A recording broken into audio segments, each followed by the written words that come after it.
আমি কিসে থাকবো?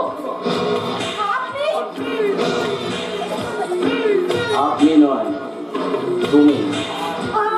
মনে পড়ে সাবিত্রী, এক সোনালী সন্ধ্যায় তুমি নয়ন দিকে শয়ন করছিলে আর আমি বিশ্বাস করুন, সেদিনের শপথ আমি ভুলে গেছি। আমি ভুলে গেছি। তুমি ভুলে গেলে আমি ভুলিনি সাবিত্রী। আর ভুলিনি বলে তোমার স্বামীর চাকরি করে দিয়ে এত বড় একটা ফ্ল্যাট নিয়ে তোমাকে গায়ের বাড়ি থেকে তুলে নিয়ে ইটের খাঁচায় বন্দি করে রেখেছে। আমি আমার স্বামীকে সব কথা বলে দেবো।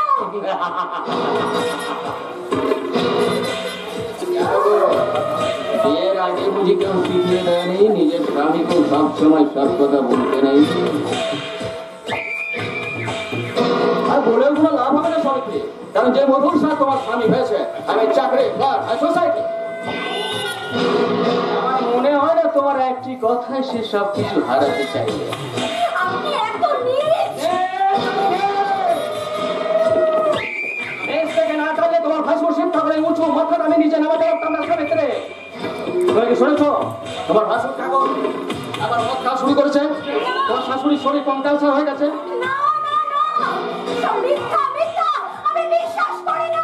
বিশ্বাস তো আমিও করি না সাবিত্রী। তোমার মতো একটা সুন্দরী প্রাণ চঞ্চল যুবতী সেখানে ইন্দ্রের মতো একটা ইটের কামে সুখী হয়েছে। আপনি এখান থেকে চলে যান।